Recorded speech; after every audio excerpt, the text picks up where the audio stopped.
Somewhere along the way, something broke. A relationship, a belief, a version of yourself you learned to survive as.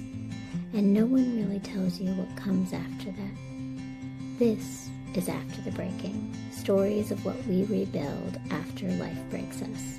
Because healing isn't about becoming someone new. It's about returning to who you were before the world told you who to be. Tell me if this sounds like you.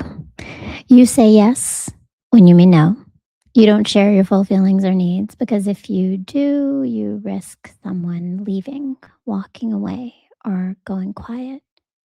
These aren't bad habits, these are survival patterns.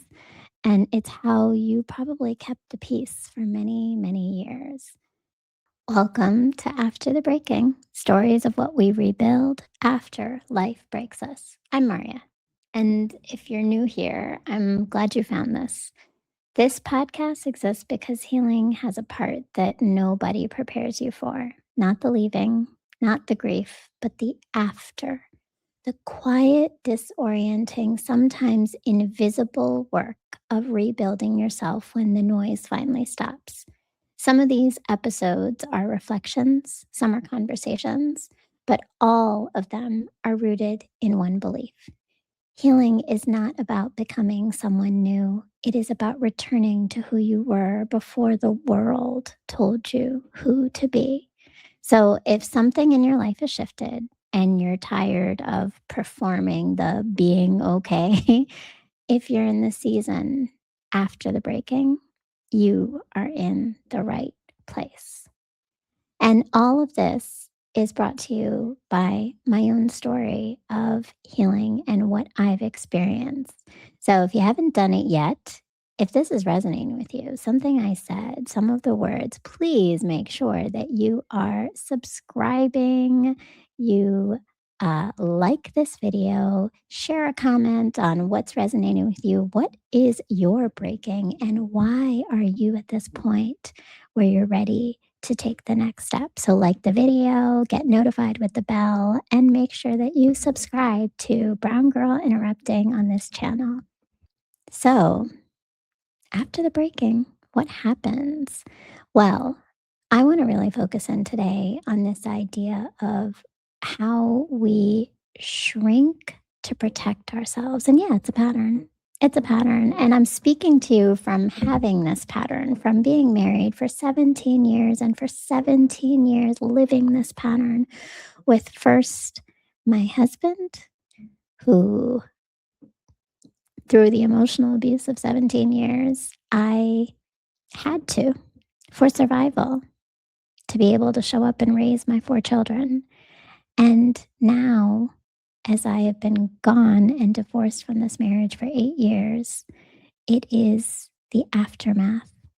It's showing up in every relationship I have as patterns that I have had to unlearn. And some days I've made a big accomplishment and gotten through them. And some days I realize how ingrained these patterns are. So me talking to you here is to help you to get through it. That's it, to help you get through it, because we need community to heal. We need guidance sometimes, and we need to know that the invisible things that nobody else can see, but we feel inside, have names, have an impact, and are real. So I'm here with you to share it, to talk about it. So please make sure, if you haven't done it yet, again, follow, like, share with me, leave a comment. I want to start with this first one, right? So the shrinking started as protection. I know it did for me. I didn't go quiet because I was weak.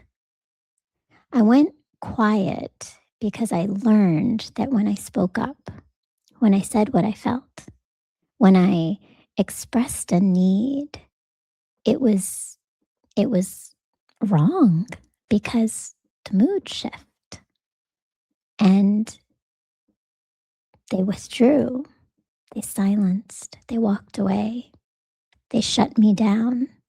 So what I learned, and what many of us learn, is that so if I say what I really feel, what I really need, I get hurt. So I'm not going to say it. I'm going to hold it in. I'm going to stay small. I'm going to stay safe.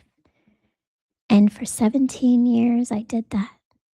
And then after that, I did it with my children because I wanted to stay safe, because I didn't want them to walk away. And I did it with relationships because I wanted them to stay and I wanted them to love me. And so we've convinced ourselves that shrinking is protection, but all we're really doing is delaying the pain, because the more you shrink, the more you don't speak on what you really feel and need, you're losing yourself. All right. So here's the next piece. The other thing is that there's fawning, right? Fawning. Okay, I want to talk to you about fawning. Fawning is, and many of us know the idea of the amygdala hijack, or let's put it in layman's terms, fight, flight, freeze, right? Know those things, right? When we get triggered, when something ignites us, we go to fight mode, we want to leave in flight, or we freeze. However, there's another piece of that. Two pieces. One, I want to tell you what we're talking about is the amygdala hijack. And what we're talking about is the rush of cortisol to your brain, because your body, really, it's your hippocampus. And I could be wrong, neurologist and neuroscientist, I'm sure you're going to correct me, but it is a part of your brain that is your reptilian response. It is your immediate ability to look and take stock of threats. People say that sometimes, right? I'm scanning for threats. Sometimes we're not just scanning environment for threats, we're scanning relationships and conversations for threats. Are you a threat to me? And when something is triggered, our bodies tell us something's a threat before our minds do, and the cortisol is released. So what does our body do? Our body responds to the cortisol being released, which is that now we have no space for anything but to do four things potentially. We freeze, we run, flight, we fight physically with words, or we appease. And appease is the one that looks like we're not threatened, that looks like we're just the nice people, that looks like we're easygoing, that often can be interpreted as she's a doormat, he's easy to please, there's not much you have to do, or it doesn't really matter what you do, they stay. Appease is fawning. It's how some of us have learned to keep love in our lives. Appease.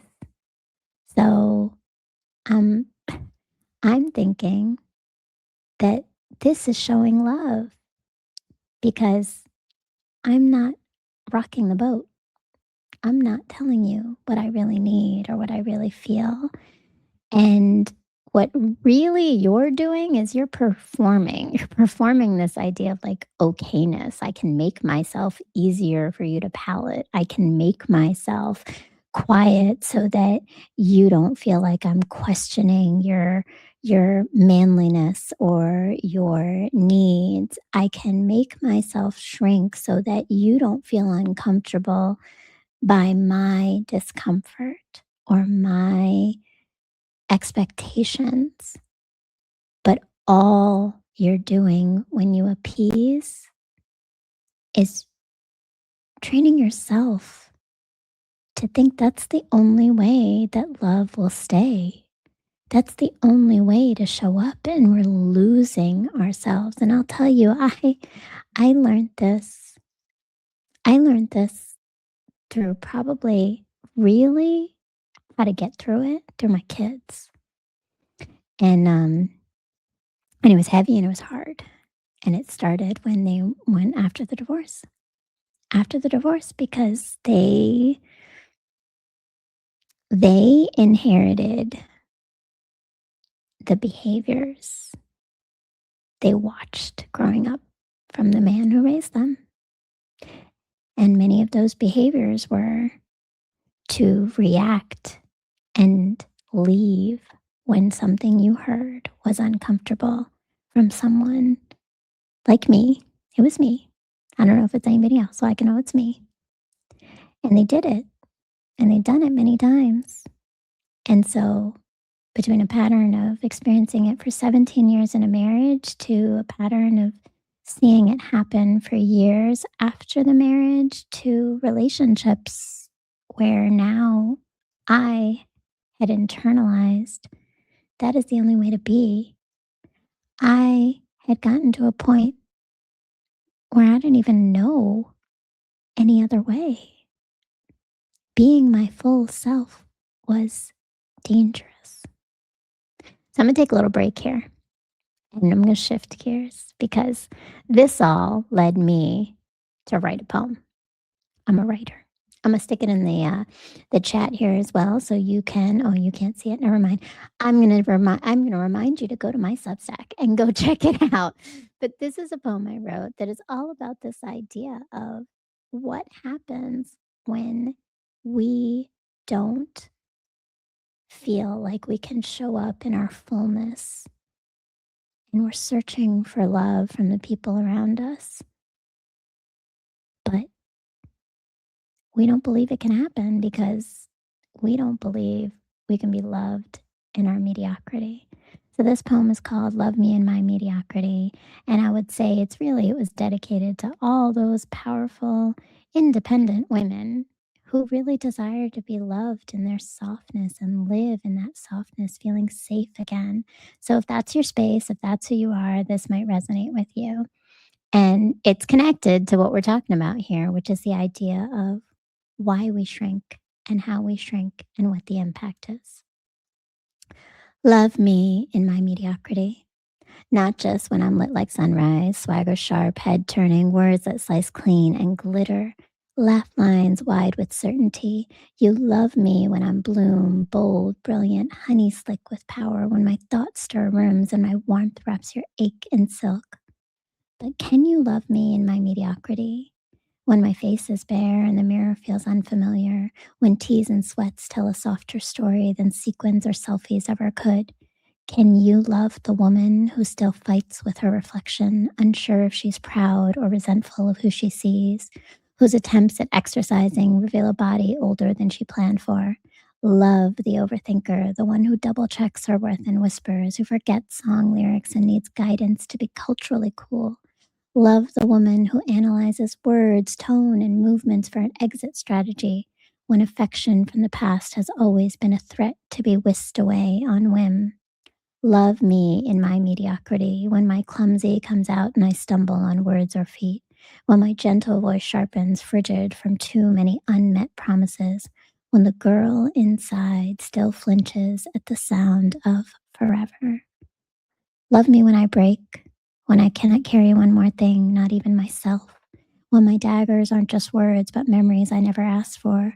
Love me when my softness slips, when I mother with mistakes and survive on second guesses. Love me in my frugality, not as failure, but as a woman who knows what it means to hold it all together, paycheck to paycheck through hustle and prayers. Love me in my mediocrity when I admit that I've only read 20% of the books that surround me, but I carry stories in my bones that no library could ever hold. Love me when tech talk sounds like thunder and my finances scare me into silence. Love me when I ask, when I don't know, when I need help. Love me in my mediocrity, because this is where the truth lives, in sweatpants and scars, in all the undone parts, still learning how to bloom again. Because I am not just your brilliance, I am your question marks, your quiet, your chaos, your bruised soul. Love me in my mediocrity, not despite of it, but because of it. Because it takes strength to be this soft, because I have held up the world for 27 years and now I just want to be held. That's the poem. And it came It came from me realizing that these are all the parts of me that I don't feel safe enough to show because I don't know what it feels like when they are all loved. And so to truly be loved in a version of you, it can't be the edited version. It can't be the half version. It can't be the woman that's always put together. It can't be the woman that never says what she really feels and just agrees with others and just gives in or doesn't speak on the things that trigger her or bother her or needs that she needs. So the poem was really about that. It was about this idea that we have to be our full selves and believe that that deserves love. And it starts with us. It starts with us. We are the ones holding on to the pattern. It's not anybody else. Because, yeah, some people are going to love you and all of that. I believe it. I mean, I've yet to see it, but that's okay. Because me knowing that I deserve to be loved in my mediocrity, just like you knowing that you deserve to be loved in your mediocrity, is the knowing of it. It's the believing of it. And one day, someone is going to do that. They're going to love you in your fullness, in your needs, in your fractured parts, in your pain. Because pain comes out in daggers of words sometimes. It's in our bones. And to fully be loved, we have to be able to say the things that are painful for us and say the things that are going to be painful for others. So being loved in your mediocrity, that's like the whole point. That's really the whole point. But it all comes back to self-love. So I brought all this up because truthfully right now, actually just the other day, I started to think about this when I shrink, because I still do. As much work as I've done, as much as I can coach others through this with tools and resources, I still shrink because the scars of emotional abuse are invisible, but yet they're tender to the touch. And the moment someone touches that scar, they remind you that your feelings make them uncomfortable or that your needs are going to take something that they want and they feel is theirs. You might shrink. But what you're going to do, just like what I do, what I'm sitting here doing right now, is take out those reminders for yourself. Take out those tools that I can help you get to, because that's what I do through Empowerment Unlocked, a course that I've developed all about unlocking the empower within us, even after the breaking.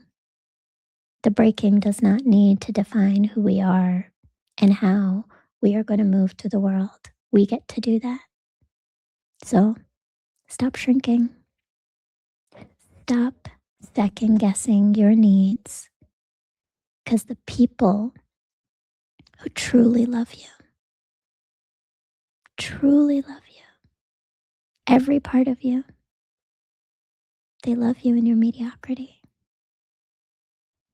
in your fallibility, and you first have to believe that you are lovable in all of those things. And you are, and I am.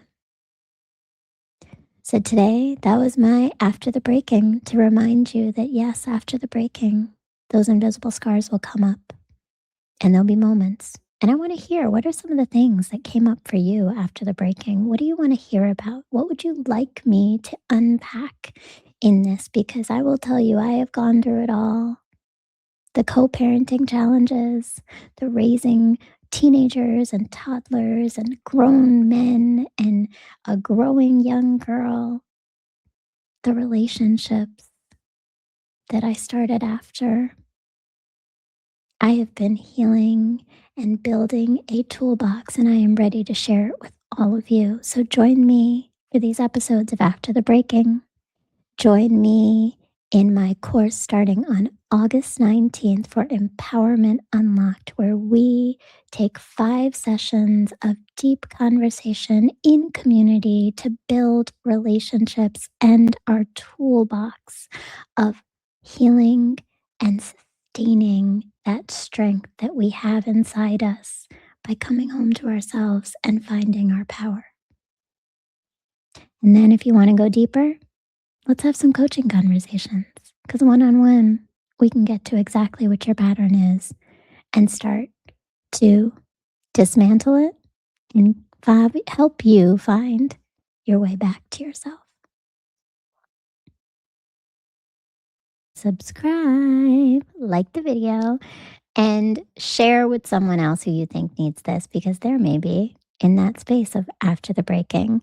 Make sure you leave a comment and follow me. I am on Substack. I am on, where am I? I'm everywhere. I'm on Substack, TikTok, Instagram, Facebook, LinkedIn. And this is the work that I do, because healing is best done when it's in community.